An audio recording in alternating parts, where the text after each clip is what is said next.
on the duality of it. On the one side, brother judge feeling, hold the attention back, the whole country, everybody. I opened the phone lines that day.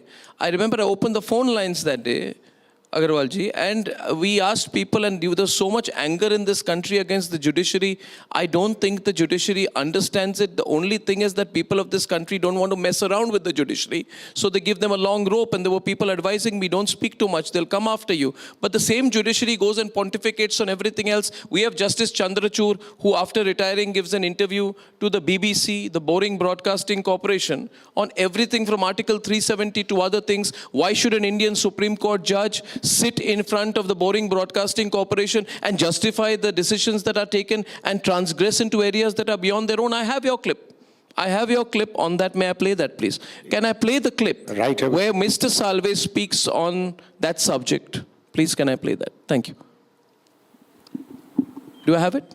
Speaking of what the court does, because it's not him, but the Supreme Court, which was actually on trial in that interview.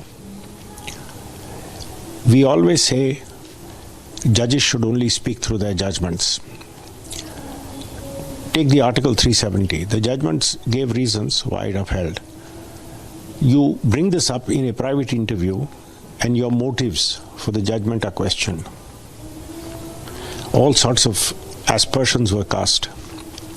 Also, when you sit in an interview like this, he was asked why he did not hear the Citizenship Amendment. Private interview, and your motives for the judgment are questioned. All sorts of... So, and what was the underlying suggestion? That the Supreme Court has lost its duty to the Constitution in holding the balance even between different castes and communities? So this is the complete danger of giving interviews on judicial work. Holding the balance even between different castes and communities. So this is the complete danger of giving interviews on judicial work. Can I make it worse? Please, sir. Oh, make it worse. Could you have had the courage to ask an Indian judge why he didn't hear a particular case? Or do you have to be a BBC to be able to ask that? Or you would have been worried about hold up and contempt? No, I'll ask anybody at any point of time, but the question is, would the interview be given?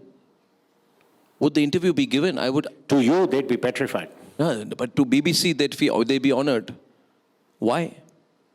Some colonial complex? You can ask them. Yes, I would like to ask you, sir, what is going on here? What is going on with... Only you and I can do this. We can sit here without... See, you are a person who has taken me out of jail. And you are a person who nobody will put in jail. So you and I are the only two people who can have a frank conversation about it. Well, you're right about the first. I hope you're right about the second. But this whole thing about being afraid of courts. Yes. There's a very famous quotation by one of the greatest English judges, Lord Denning, where somebody had written a strong article on some of his judgments. Yeah. And somebody had moved in contempt.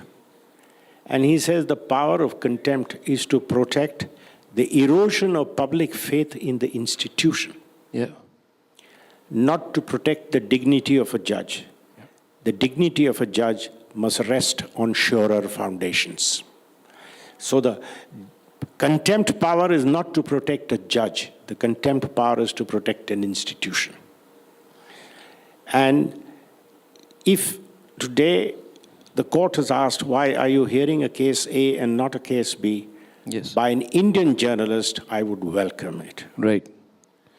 By a foreign journalist, why should we even agree to give interviews on the working of our institutions? I think it was questionable judgment.